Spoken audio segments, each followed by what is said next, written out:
ભારત સરકાર નવા 4 labour code લાવી છે, જેની અંદર મજૂરો અને રોજિંદા જીવનમાં કામ કરનારા લોકો ઉપર ઘણા કાયદાઓ વિશેની વાત છે. હવે મતમતાંતર એવા ચાલી રહ્યા છે કે ઘણી જગ્યાએ આ કાયદો મજૂરો માટે સારો છે અને ઘણા અંશે આ કાયદો મજૂરો માટે ખરાબ છે. તો આ કાયદાને સમજવા માટે આપણે અત્યારે કોમ્યુનિસ્ટ પાર્ટી ઓફ ઇન્ડિયા માર્ક્સિસ્ટના ગુજરાતના જનરલ સેક્રેટરી સાથે વાત કરીએ કે એમને આ કાયદાની અંદર શું જોગવાઈઓ સારી લાગે છે અને કઈ જોગવાઈઓથી મજૂરોને નુકસાન થશે. તો સીધા જ એમની સાથે વાત કરીએ. તો નમસ્કાર, સોમાનમાં આપનું નમસ્કાર. સ્વાગત છે. તો આભાર. અત્યારે જે નવા 4 કાયદા લાવ્યા છે સરકારે, એ કાયદાની અંદર લોકો એમ વાત કહી રહ્યા છે કે મજૂરો માટે તો બહુ સારો કાયદો છે, ફિક્સ પે લાગી જશે, પછી જે લોકો નવા છે એ લોકોને સારો રોજગાર મળશે. તો એ કાયદામાં ફાયદા શું છે? શું ખરેખર આવા ફાયદાઓ છે? નમસ્કાર ચિરાગભાઈ, હું તો સૌપ્રથમ આપની ચેનલ મારફત તમામ દર્શકોને ક્રાંતિકારી અભિવાદન પાઠવું છું. તમે જે સવાલ પૂછ્યો છે આ 4 લેબર કોડ વિશે, તો સામાન્ય રીતે બધાને પ્રશ્ન થાય, કારણ કે તારીખ 22મી નવેમ્બરના જે ન્યૂઝપેપર હતા એ ન્યૂઝપેપરની અંદર સૌથી પહેલા મોટા પેજ ઉપર નેશનલ મીડિયા જે છે એની ઉપર સમાચાર હતા કે a new era for nations workforce, અને નીચે આપણા પ્રાઇમ મિનિસ્ટરે લખેલું હતું કે the nation is proud of its workforce શ્રમેય જયતે.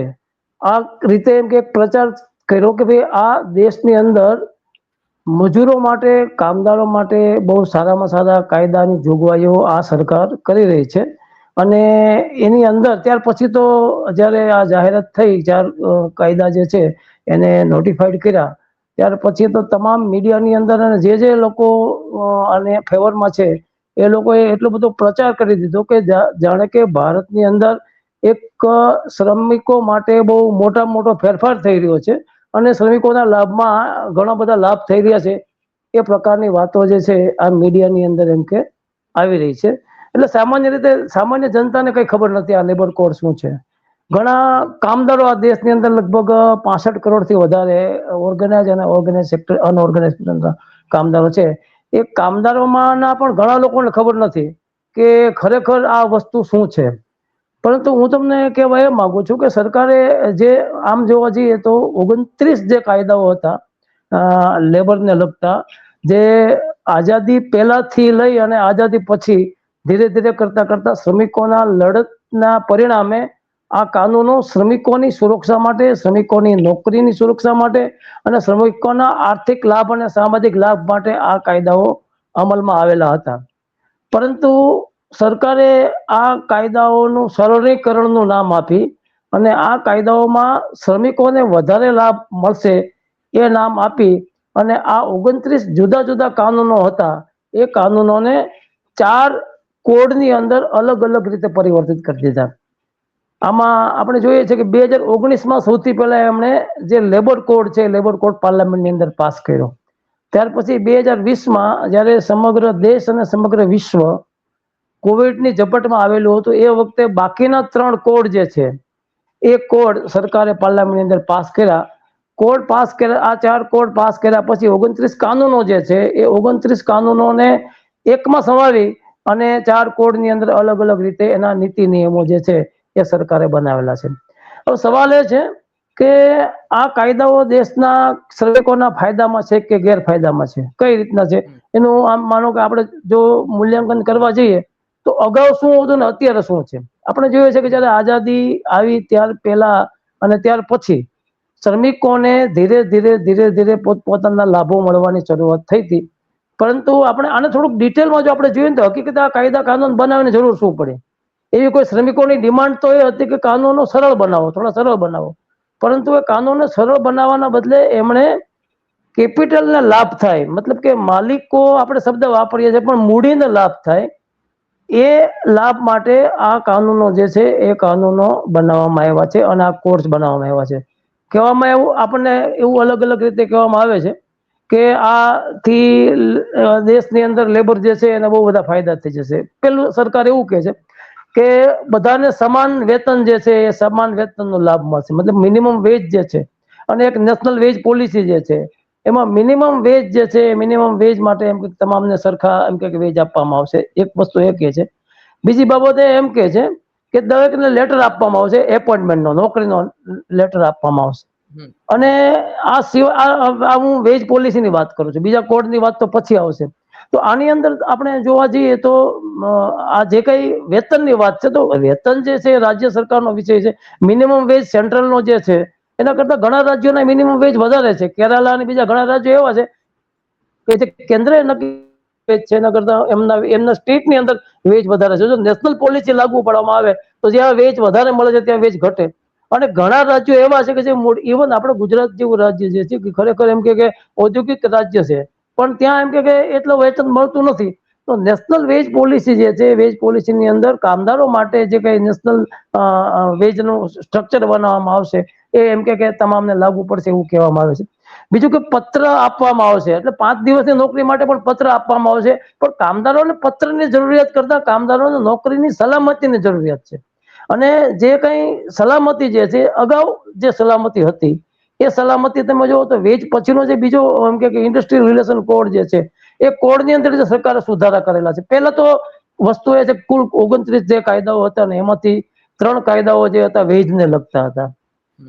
ચાર કાયદાઓ હતા વેજને લગતા હતા, 3 કાયદાઓ હતા એ ઇન્ડસ્ટ્રીયલ રિલેશનને લગતા કાયદા હતા.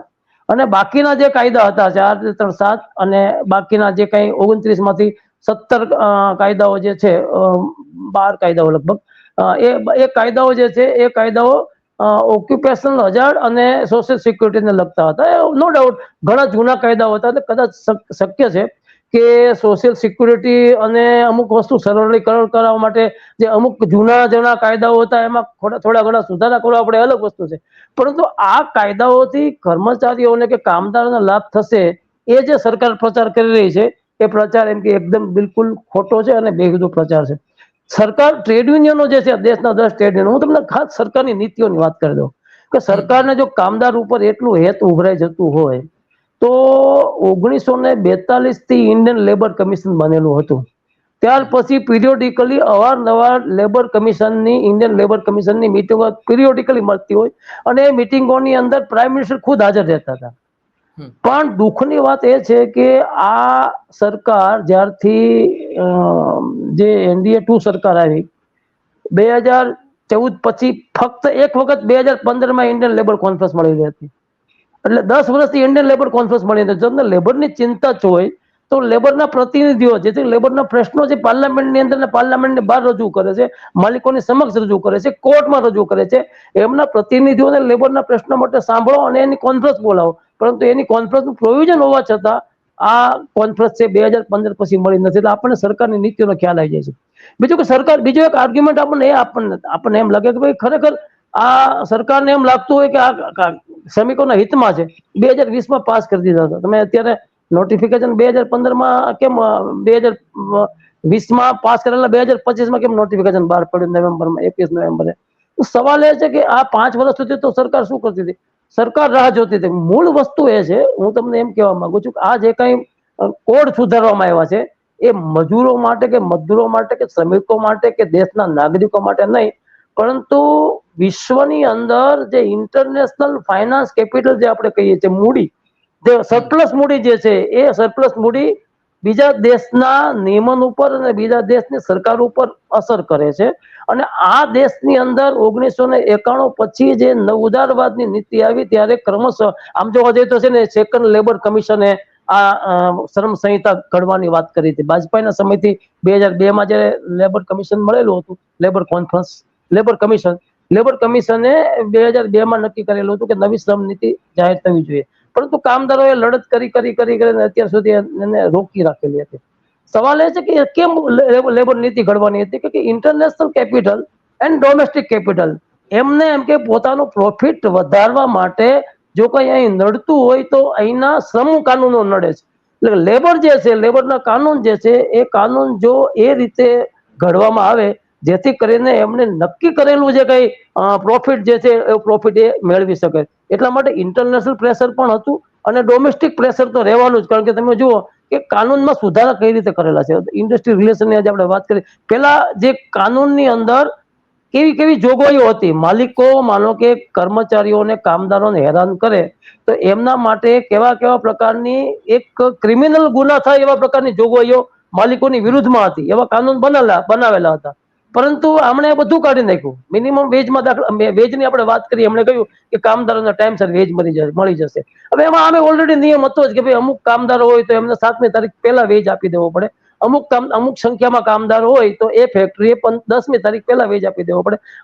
અને જો માલિક એને વેજ ના આપે તો એની પર કાનૂની એમ કે કાર્યવાહી થાય, એને દંડ થાય. આ બધી જોગવાઈઓ હતી. પરંતુ આ કોડની અંદર એ બધી જોગવાઈઓ નાબૂદ કરી દેવામાં આવે છે. બીજું હું તમને કહું કે આ લોકોને ફેક્ટરી ગમે ત્યારે બંધ કરી શકે. પેલા એવું હતું કે 100 કામદારો વાળી કોઈ પણ ફેક્ટરી હોય, એમણે માનો કે બંધ કરવી હોય ફેક્ટરી તો સરકારની પરમિશન લેવી પડે, સરકારના મંત્રાલયની પરમિશન લેવી પડે. પરમિશન આપે તો જ આ લોકોને કામદારને છૂટા કરી શકે અને ફેક્ટરી બંધ કરી શકે. મિનિમમ 100 કામદાર. હવે એ લોકોએ 300 કરી નાખ્યો. એટલે કે મોટા ભાગની ફેક્ટરીઓના જે કઈ માલિકો હતા એ આ કાનૂનથી મુક્ત થઈ ગયા અને એમને એ ધારે ત્યારે એમ કે ફેક્ટરી બંધ કરી શકે. સવાલ એ છે કે રોજગારીની સુરક્ષા અને જે કઈ પોતાની નોકરીની સલામતી જે છે એ કામદાર માટે બહુ અગત્યની છે. એ મુખ્ય કાનૂનો જે છે એ કાનૂનો પાછા ખેંચેલા મળે. બીજું કે કર્મચારીઓનું રિપ્રેઝન્ટેશન કોણ કરે? આજે તમે જુઓ કે કામદારો જે એકલા ડાયરેક્ટ કોઈ માલિકો જોડે કે સરકાર જોડે કે સંસ્થા જોડે કે મેનેજમેન્ટ જોડે રિપ્રેઝન્ટેશન કરવા નથી. એમનો રિપ્રેઝન્ટેશનનો સોર્સ જે છે ટ્રેડ યુનિયન છે.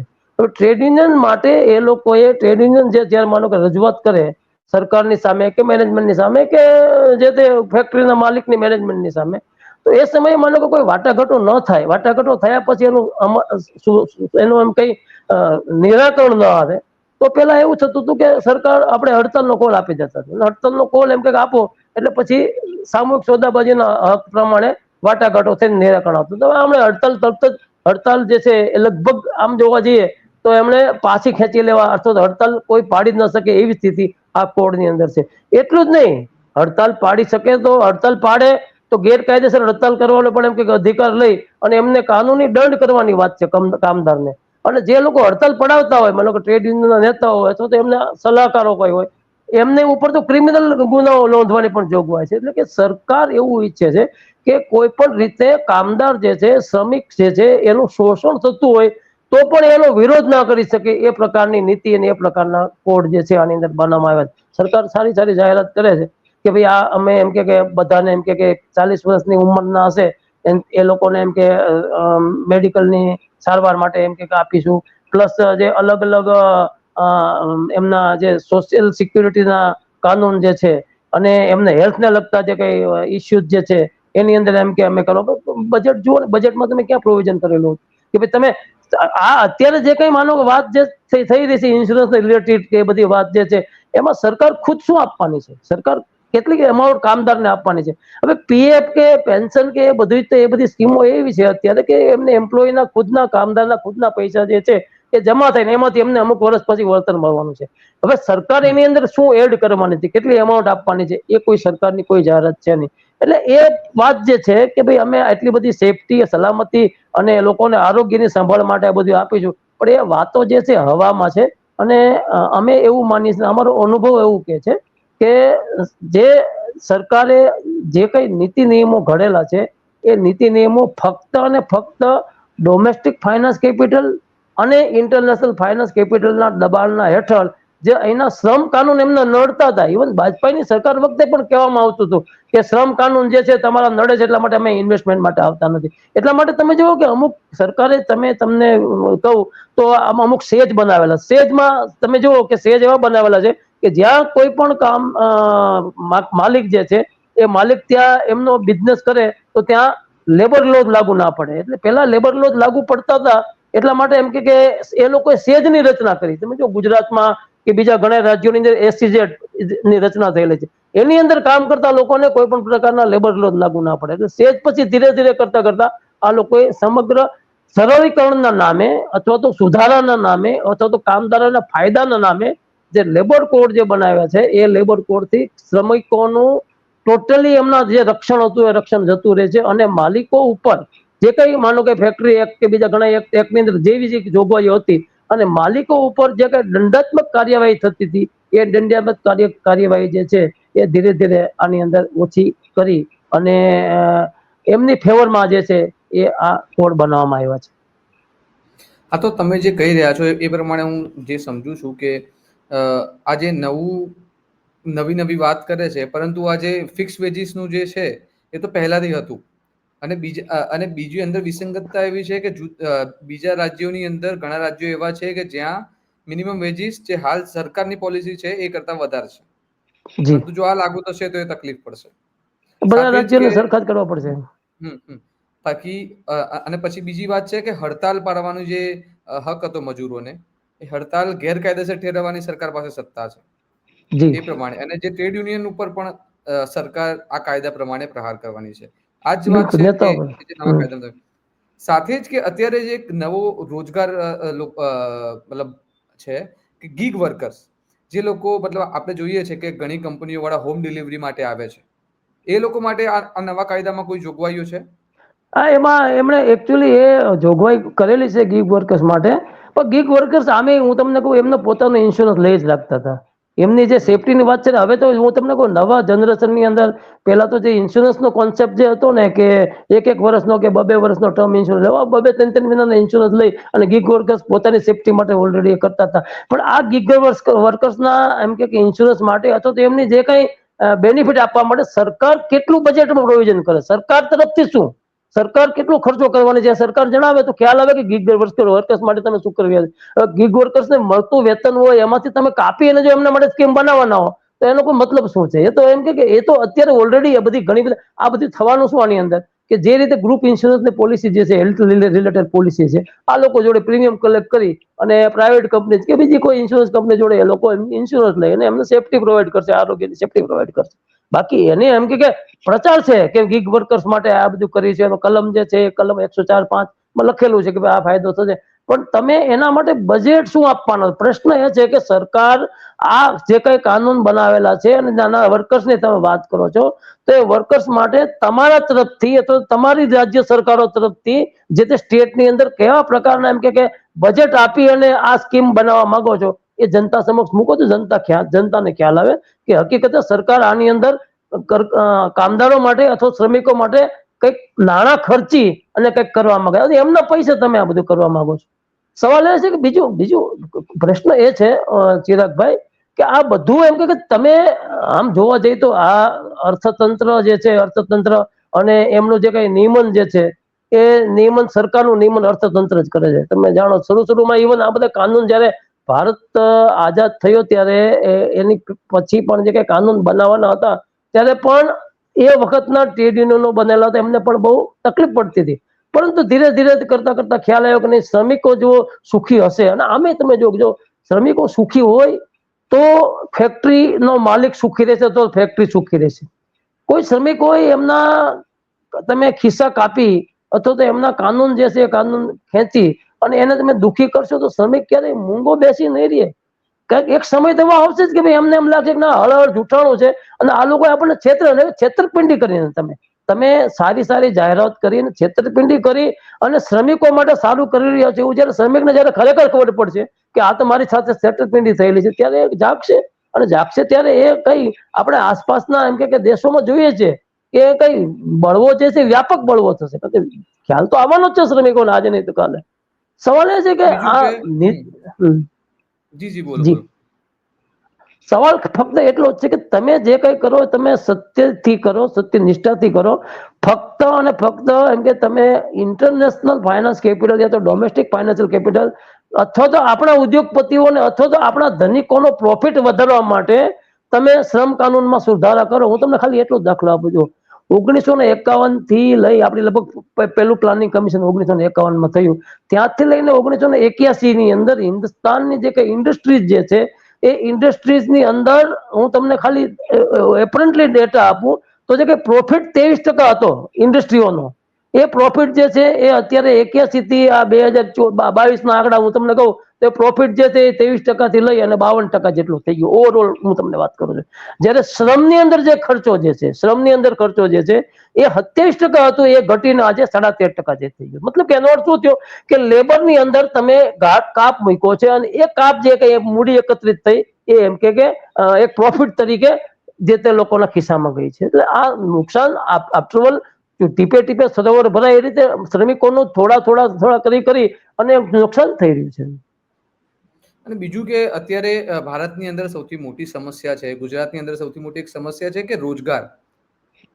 બિલકુલ. રોજગાર માટે જે લોકો વર્ષોથી સરકારી નોકરીની તૈયારી કરે છે, જે લોકો કોઈને કોઈ ક્ષેત્રે કામ કરે છે ભણીને કે સારી નોકરી મેળવવા માટે, હવે અત્યારે એક વાત આવી છે કે ફિક્સ પે અને કોન્ટ્રાક્ચ્યુઅલ લેબર, કે કોન્ટ્રાક્ટ તરીકે એ લોકોને લે છે. તો એ માટે કોઈ સિક્યુરિટી માટે કે એ પ્રમાણ માટે કોઈ આ લોની અંદર કઈ છે જોગવાઈઓ ખાસ કરીને?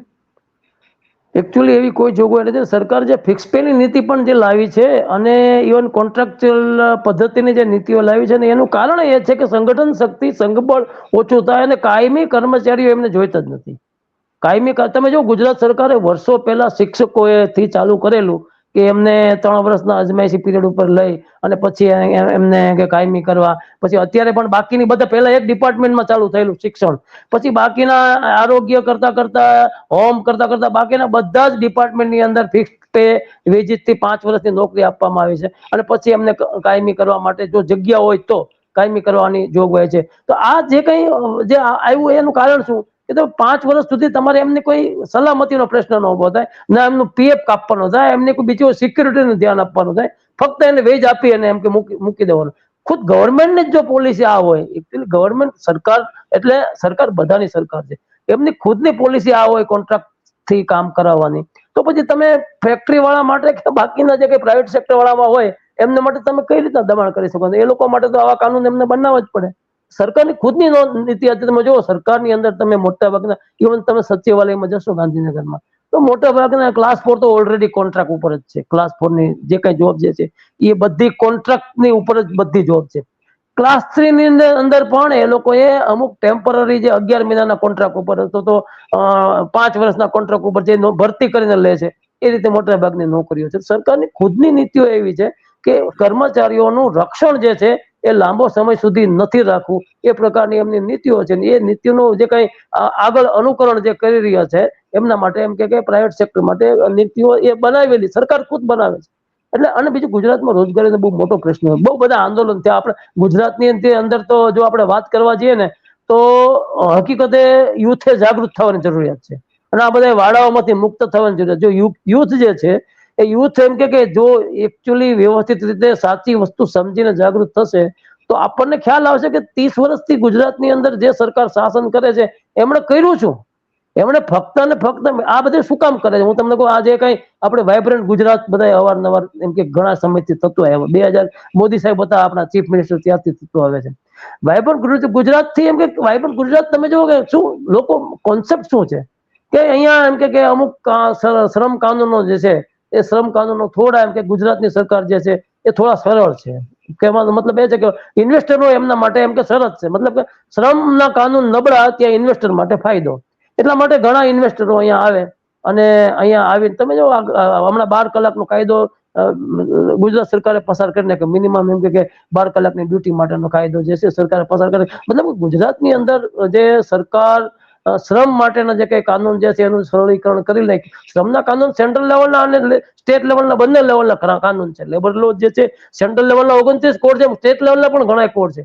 સ્ટેટ લેવલના લેબર લો જે છે આપણે બહુ નબળા છે. એની સામે ગુજરાતની અંદર તો હું એવું માનું છું કે યુવાધનથી માંડીને જે યુનિયનની અંદર જે એક્ટિવિસ્ટ લોકો જે છે અથવા તો યુનિયનમાં કામ કરતા કામદારો જે છે એ લોકોએ જાગૃત થઈ અને ખરેખર એની સામે બહુ મોટો પ્રચંડ વિરોધ કરી અને ક્રાંતિકારી કંઈક ને કંઈક ચેતના લાવવી પડશે એવું મારું પોતાનું માનવું છે. ચિરાગભાઈ, એવું આ કાયદા પ્રમાણે તો એવું કહેવામાં આવ્યું છે કે જો કોઈ લેબરને કઈ તકલીફ હોય તો કોર્ટમાં જવાથી એને સરળતા થશે અને કોર્ટથી એને ન્યાય મળશે. તો આ કાયદાની તમને એવું લાગે છે, જેવું તમે આ કાયદો જોયો કે એ લોકો કોર્ટમાં જશે તો એ લોકોને સારું થશે, એમ એ લોકોના લાભમાં કઈ ફેરફાર થશે? ચિરાગભાઈ, આ કોર્ટની અંદર તો કોર્ટ કાઢી જ નાખે છે એ લોકો જે અત્યારે ડિસ્ટ્રિક્ટ લેવલની લેબર કોર્ટ ને એ બધું અહીંથી નીકળી જશે આની અંદર. કોઈ પહેલા તો શું હતું કાયદામાં કાનૂન કર્મચારીને કામદારને કઈ પ્રોબ્લેમ થાય એટલે એને કે ચલો માલિક જોડે ફાવશે નહીં તો હું લડીને લેબર કોર્ટમાં જઈશ. હવે ડિસ્ટ્રિક્ટ લેવલની લેબર કોર્ટની અહીંયા આવે છે જ નહીં. એક નવું સમાધાન વાળી એક કમિટી બનાવવામાં આવશે 3 જણની, એમાં 2 માલિક હશે અને એક પેલો કામદારનો માણસ હશે અને એ સમાધાન લવાદ કરીને લાવશે. અત્યારે જે કઈ બીજી જે કઈ લેબરની જે કઈ મશીનરી જે છે એ મશીનરી તો આ કોર્ટમાં નાબૂદ થઈ જાય છે, કઈ રહેતું જ નથી. જે કઈ ડિસ્ટ્રિક્ટ કોર્ટો જે છે એ પણ ધીરે ધીરે આમાંની અંદરથી નાબૂદ થઈ જાય, નીકળી જાય છે બધું. આખી કાનૂનની જે કઈ મતલબ આની જે કાનૂની જોગવાઈઓ હતી કામદાર માટેની, એ આ જે કઈ એમણે જે કોડ દાખલ કર્યા છે એમાં નીકળી જાય છે, બધું નીકળી જાય છે. તો લેબર કોર્ટમાં જવાનો કોઈ પ્રશ્ન જ નહીં ઉભો રહે.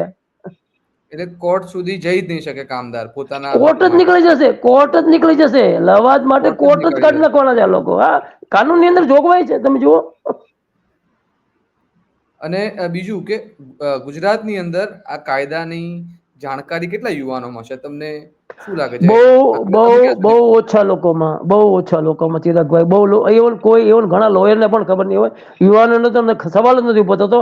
પણ જે કામદારની અંદર પણ ટ્રેડ યુનિયનના લીડરો જે છે ને, એમાં પણ એમ કે ઘણા એક ભણેલ મતલબ અભ્યાસુ જે છે એ લોકો અભ્યાસ કરી અને એમનો આનો એમ કે વિચાર વિમર્શ કરે છે.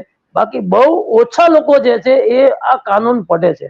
ઇવન કોઈ પણ કાનૂન તમે જોવો તો આપણે ત્યાં આમ કે સોશિયલ મીડિયા થયું એટલે નો ડાઉટ પ્રચાર બહુ થયો છે, પરંતુ ડિટેલમાં પડવાની કોઈને વાંચવાની કોઈને જરૂરિયાત લાગતી નથી, કોઈ વાંચતું પણ નથી. તો ઘણા લોકો બધા મીડિયામાં સાંભળી અને શ્રમે જે રીતે તો આ બધી વાતો સાંભળી અને ઘણા બધા આપણને ફાયદા થશે ને આ રીતે આપણને. પણ બજેટ ક્યાંથી આવશે, પૈસા ક્યાંથી આવશે, કોણ આપવાનું છે, તમારામાંથી કપાવાના છે, આ બધી વાત જે છે કામદારને ખબર જ નથી. અને બીજું ઘણા કામદારોને તો એમના કાનૂન શું છે જ ખબર નથી. ઘણા કામદાર બિચારા એમની રીતે એકચ્યુઅલી સાયકોલોજી માણસને એવી બની ગઈ છે કે હવે આપણે કશું થવાનું નથી, આપણે હારી ગયેલા છીએ અને આપણાથી કશું જ થવાનું નથી અને માલિક ધારે એ કરી શકે છે, એ સાયકોલોજી બની ગઈ હોય. અને ઘણી વખત રાજતંત્ર, માલિક અને જે કઈ વહીવટી તંત્ર હોય, પોલીસ તંત્ર હોય કે વહીવટી તંત્ર હોય, એ જયારે મળી જતું હોય ત્યારે પેલો ગરીબ માણસ છે એ બિચારો તો હેરાન થવાનો છે. અને એ જ થઈ રહ્યું છે આજે રાજ્યની અંદર. તમે જુઓ કે દેશની અંદર નાના માણસનું કોઈ પૂછવા વાળું જ નથી. એમની પાસે એક તો જાણી લેબર કોર્ટ જ્યાં સુધી ત્યાં સુધી બહુ ખર્ચો થતો નહોતો. હવે માનો કે લેબર કોર્ટની અંદર પણ એમ કે હવે કામદાર જતી જ રહેવાની હોય કોર્ટ, તો પછી આગળની કોર્ટ જે છે એ કોર્ટમાં સિવિલ કોર્ટો જે બધી છે એમાં કઈ રીતના જશે? એમની પાસે ક્યાં સવાલ રહેવાનો હતો? સવાલ એ છે ચિરાગભાઈ કે હકીકતે આ કાનૂન જાણવાની જરૂરિયાત છે લોકોની. પહેલી વસ્તુ એ કે બધા લોકો, અને હું તો એમ કહું છું કે જે રાજ્યના જે વરિષ્ઠ લોકો જે છે, પત્રકારો જે છે, એમ કે ઇન્ટેલેક્ચ્યુઅલ લોકો જે છે, એમણે ખરેખર જાણી અને લોકોને સમજાવવાની જરૂરિયાત છે કે આ હકીકતે એટલી વસ્તુ આની અંદર જે છે એ પાછી ખેંચી લેવામાં આવે છે અને હકીકતે સુરક્ષા જતી રહી છે, નોકરીની સલામતી જતી રહી છે, ઇન્ડસ્ટ્રીયલ રિલેશનની અંદર જે કઈ સમજૂતીઓ થતી હતી એ બધો એમ કે હક્કો જે છે એ હક્કો પાછા ખેંચે છે. હવે જો તમને કહું, એમાં એક જોગવાઈ એ છે કે ટ્રેડ યુનિયન રજીસ્ટ્રેશન જેમનું હશે એમની જોડે વાટાઘાટો થશે અને ટ્રેડ યુનિયનની રિકોગ્નિશન સરકાર આપશે, માલિક નહીં આપે. મતલબ કે ઇન્ડસ્ટ્રી નહીં આપે, સરકાર આપશે. પણ એવા લોકોને રજીસ્ટર કરવામાં આવશે કે જે લોકોની મેમ્બરશિપ 51% વધારે હોય. માનો કે 1000 માણસનો એમ કે ટ્રેડ યુનિયન 551, 501 થી વધારે માણસો હોય છે, 510 થી વધારે, એ લોકોની યુનિયન જે છે એ રજીસ્ટર થશે, બાકીના કોઈ યુનિયન થશે જ નહીં. મતલબ કે જે મલ્ટી યુનિયન જે નો કોન્સેપ્ટ જે છે એમાંથી એમ કે એક યુનિયનને બાર્ગેનિંગ પાવર આપી દેવામાં આવશે.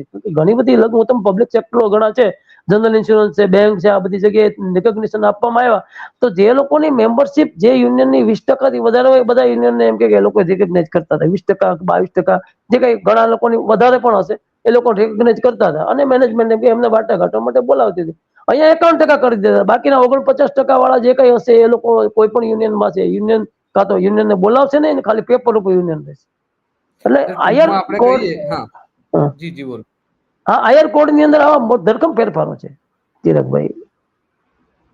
ટૂંકમાં આપણે કહીએ કે આ લેબર કોડને ટૂંકમાં સમજાવવું હોય કે 2-4 લાઈનમાં આપણે લોકો સમક્ષ લઈ જવું હોય કે ભાઈ લેબર કોડથી શું થઈ શકે છે, આ નવા લેબર કોડથી, તો આપણે કઈ રીતે સમજાવીએ? અને બીજું એની સાથે જ કે આ લેબર કોડ આવવાથી જે યુનિયનો છે, જે પહેલાના યુનિયનો છે, એ લોકોને શું તકલીફ પડશે? પહેલાના યુનિયનોને એટલે અત્યારે જે કઈ યુનિયનો છે લેબર કોડ આવવાથી એ લોકોના જે કઈ સામૂહિક સોદાબાજીના જે કઈ હક્કો હતા મેનેજમેન્ટ સાથે કે એડમિનિસ્ટ્રેશન સાથે, એ હક્કો જે છે એ હક્કો જતા રહેશે. કારણ કે પેલા તમે તમારી લેબરનું એમ કે મુખ્ય શસ્ત્ર શું? આપણી જે કઈ કામદારો હોય એનું મુખ્ય શસ્ત્ર હડતાલ, સૂત્રોચ્ચાર કરે, દેખાવો કરે, છેલ્લે હડતાલ એ મુખ્ય છેલ્લું આપણે બ્રહ્માસ્ત્ર કહીએ તો એ છેલ્લું હડતાલ છે.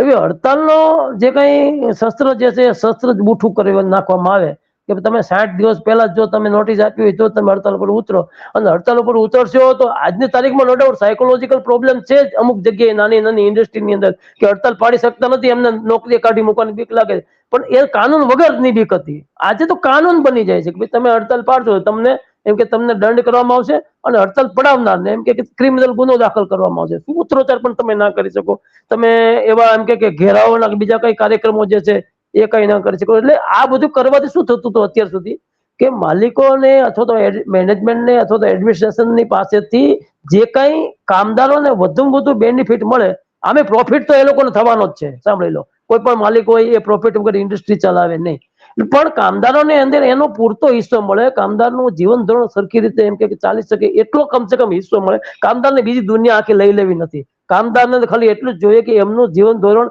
એમના બાલ બચ્ચા સરખી રીતે રહે એ રીતનું એમને વળતર મળવું જોઈએ. એ વળતર જયારે ન આપે ત્યારે રોષ થાય ત્યારે ટ્રેડ યુનિયન તરીકે એમ કે મુવમેન્ટ થતી હતી, હડતાલ પડતી હતી. આ એક સિસ્ટમ હતી. પરંતુ સવાલ એ ઉભો થાય કે હવે આ લોકોએ એ જ બંધ કરી દીધું, હવે અમે જે આપીએ તમારે લઈ લેવાનું. એટલે કે કામદારને એકદમ એમ કે શું કહેવાય, કોઈ નોંધારો કરી દેવાની વાત છે. તમારે કોઈ તમે લડી જ ના શકો. તમને આપ્યો તમે લઈ અને તમે ઘર ભેગા થાવ, તમને એટલું આપ્યું છે પૂરતું છે, પછી નસીબ કહે છે કે તમારા નસીબમાં એટલું છે એટલું તમને આપીએ છીએ. સવાલ એ જ છે કે એમાં ટ્રેડ યુનિયનોને એ તકલીફ એ જ થશે કે ટ્રેડ યુનિયનો જે હડતાલના મુખ્ય જે કઈ શસ્ત્ર હતું એ શસ્ત્ર આ લોકોએ બૂઠું કરી નાખ્યું છે, અને કામદારોને લીડરોને એક યા બીજી રીતે કન્નડગત કરી અને એમની ઉપર ક્રિમિનલ ગુનાઓ કરીને એમને ફસાવાની વાત પણ સરકાર કરશે. કારણ કે એમના જોઈતા જ નથી, ટ્રેડ યુનિયનો કોઈ જોઈતા જ નથી. અને ઇવન હું તમને કહું, મૂડીવાદી દેશો તો ઘણા છે. આપણો ઘણા દેશોની અંદર બધા દેશો સમાજવાદી નથી. તમે યુરોપના દેશો તમે જો, પણ કામદાર માટેના જે કઈ નીતિ નિયમો જે છે ને, એ નીતિ નિયમોમાં એમણે ધરખમ સુધારા ક્યારે કર્યા નથી. ત્યારે અહીંયા તો ફટાફટ એમ કે એકદમ સુધારા કરી નાખ્યા, અને સુધારા કરીને પછી પ્રચાર એ રીતે થાય છે કે જાણે કે એક બહુ મોટામાં મોટી એમ કે સિદ્ધિ કરેલી છે કામદારો માટે, અને કામદારો માટે એક સારામાં સારા એમ કે દિવસો આવી રહ્યા છે એવા પ્રકારનો પ્રચાર થાય છે. પણ વાસ્તવમાં કામદારોને જ્યારે કોડ વાંચશે અને કોડના પછી જે કઈ અમલ થઈ અને જે એમને અનુભવ થશે ત્યારે ખ્યાલ આવશે કે આ તો બહુ જ હકીકત જે છે એ ખરાબ હકીકત બની ગઈ. તમને ખ્યાલ છે ને કે આવા જ 3 કોડ, લેબર કોડ જે આ 4 કોડ જે છે એવા જ 3 કાનૂન, કૃષિ કાનૂન સરકારે પસાર કરેલા હતા. અને એ કૃષિ કાનૂન એમણે એમાં કામદારની તકલીફ શું છે કે એ એક દિવસનું વેતન ભોગવી ગુમાવી અને લડત કરી શકતો નથી. 2 દિવસ મેક્સિમમ 2 દિવસની હડતાલ પાડી છે. તો પછી એનો સવાલ આવે, ખિસ્સાનો સવાલ આવે કે એમનું ભરણ પોષણનો પ્રશ્ન આવીને ઉભો રહે. એટલે કામદાર જે છે, કામદાર એમ કે લાંબી લડત નથી કરી શકતો. કિસાનો માટે કેવું છે, કિસાનો લાંબી લડત કરી ચૂક્યા, 1 વર્ષથી વધારે લડત કરી, અને જે એમ કહેવાતું હતું કે આ કોઈ સરકાર કોઈ પણ કાનૂન જે પાછા ન ખેંચે એવા પ્રકારની એમ કે આ સરકાર છે, સરકાર ધારે કરે એમણે આ કાનૂન પાછા ખેંચવા પડ્યા, કૃષિ કાનૂન. એટલે એટલી એ તાકાત જે ફાર્મર્સ ની અંદર હતી 1 વર્ષ સુધી લડવાની, એ અહીંયા લેબર માટે ના હોઈ શકે નેચરલી. કારણ કે લેબર ઘરમાં એક જ કમાતો હોય, અથવા તો 2 કમાતો હોય. જયારે એ નોકરીમાંથી જતો રહે, અથવા તો 2-3 દાડા, 4-5 દાડા, અઠવાડિયું પછી એમનો પગાર કપાય, એટલે મહિના પછી ખબર પડે કે હવે તો ઘરની અંદર એમ કે જે બજેટ છે, બજારની ઉપર કાતર આવી ગઈ. એટલે આપણે એ લાંબુ લડત એ લડી શકતો નથી. એટલા માટે તમે જુઓ કે પીસમિલમાં લડત લડે છે. કામદારે જે આ કાનૂનનો વિરોધ કર્યો, કઈ રીતે કર્યો, અલગ અલગ 2020 પછી અલગ અલગ એક દિવસની અને અલગ અલગ પ્રકારના બીજા સૂત્રોચ્ચાર કે ઘેરાવાના કાર્યક્રમો રાખી અને વિરોધ કર્યો. કન્ટિન્યુઅસ લડત ના કરી શકો, કારણ કે ત્યાં સીધો એમને આજીવિકાનો પ્રશ્ન આવીને ઉભો રહે છે. પણ સવાલ એ છે કે આ મૂળ મુદ્દો એ છે કે તમે છેલ્લે તો એક જ વસ્તુ આવે કે તમારે સરકાર કેવી પસંદ કરે. 5 વર્ષે કામદાર પાસે એક તો રાઈટ આવે છે કે ભાઈ હવે આપણે કેવી સરકાર પસંદ કરવાની છે.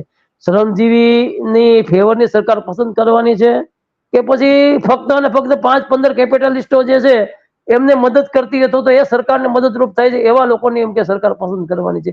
એ મુદ્દો જયારે કામદારની પાસે આવશે ને એ રીતે કામદાર આગળ વધશે, ત્યારે આપણી પાર્લામેન્ટરી ડેમોક્રેસીની અંદર ખ્યાલ આવશે. અને એ આ જે સત્તાધીશો છે ને એમને મગજમાં એમ જ છે કે હવે તો યાવત ચંદ્ર દેવા કરો, ગમે એમ કે કશું થવાનું જ નથી.